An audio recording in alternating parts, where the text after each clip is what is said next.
So, you know how your girlfriend can't remember when you got her those flowers last week, but she can definitely remember that terrible thing you did like a couple years ago? It's kind of like what memory with dyspraxia is like.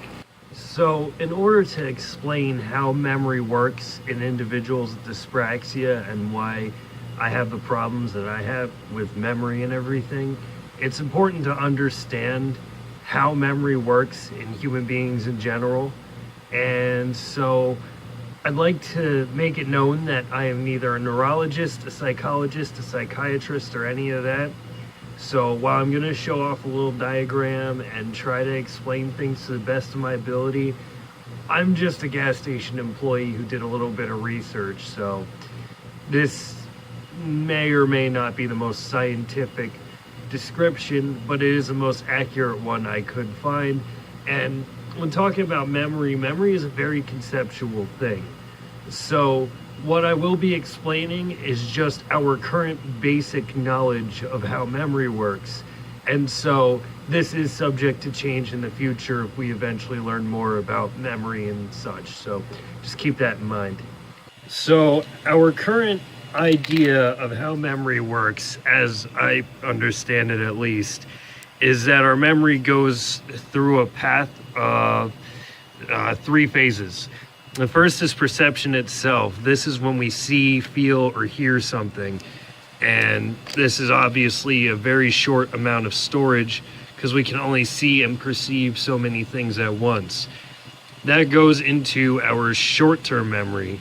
Now this can only hold stuff for about, I don't know, roughly 10-15 minutes at most. This is why most phone numbers are broken up into 3 parts, because it's easy to remember your area code. That's only 3 numbers, but we can't remember more than 7 numbers at once, which is why phone numbers are as long as they are or as short as they are. And so the short-term memory is where things that we were just told is stored.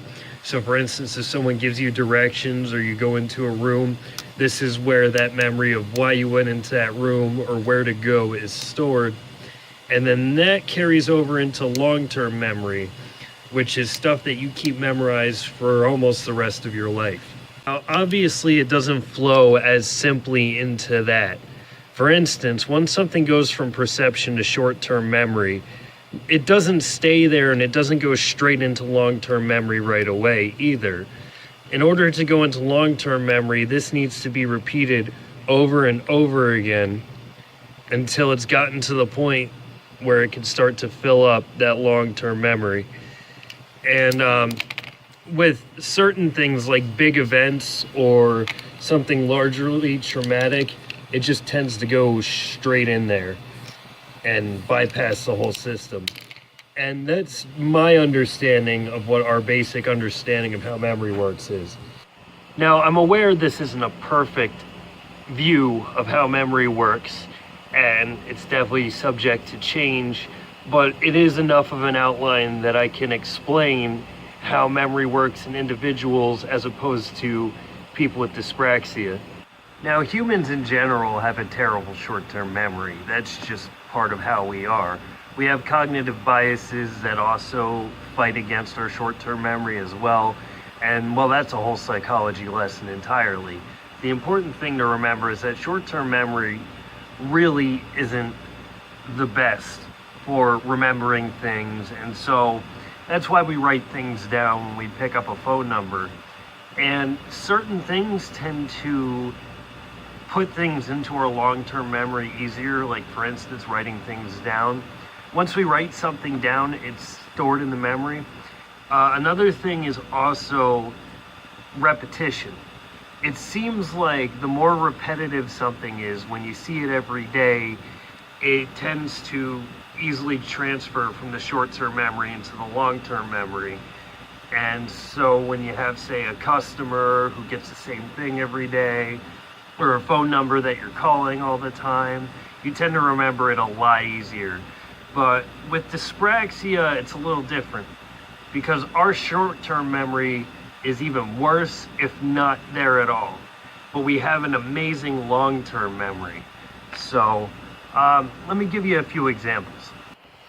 Now, while something you just told me or something relatively insignificant will probably not stick with me for longer than about 5 to 10 seconds, something a little bit more significant or an event that happened up to 10 to 15 years ago, I still remember.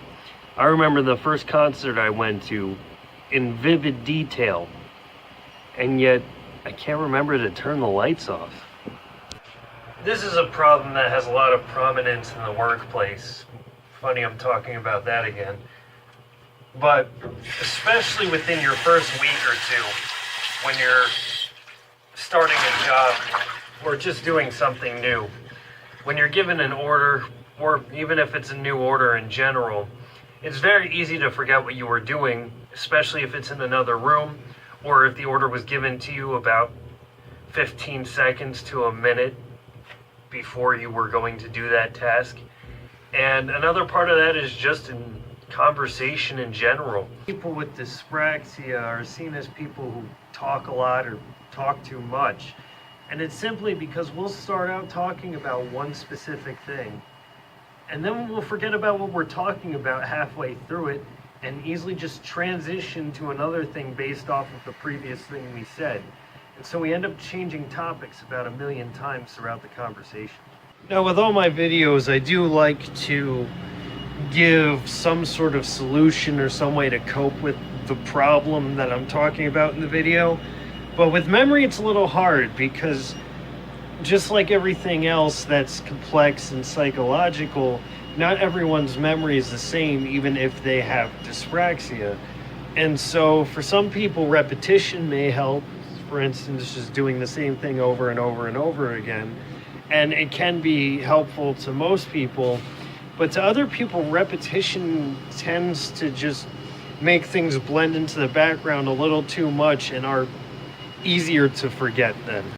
Honestly, I think the only thing that can really help with the short-term memory is just writing things down. We live in a time where we have a cell phone, which is essentially a notepad and a calendar and a watch and a contact list and an address book all in one. And since we have that on our person at almost all times, it's important to remember to use that. But also just don't forget to write things down, and if you are at work, try to have some sort of a guidebook or a checklist, or even just write yourself up one as you're working or as you're told to do things. It's important to have these things written down because as much as repetition can help in some individuals and with some specific tasks, it's not an end-all solution, quite like writing something down or putting it in your phone is. When it's in your memory, it's not physically stored. And so as such, it's hard to remember and it's hard to reference, especially when your short-term memory is as shortened as it is with dyspraxia.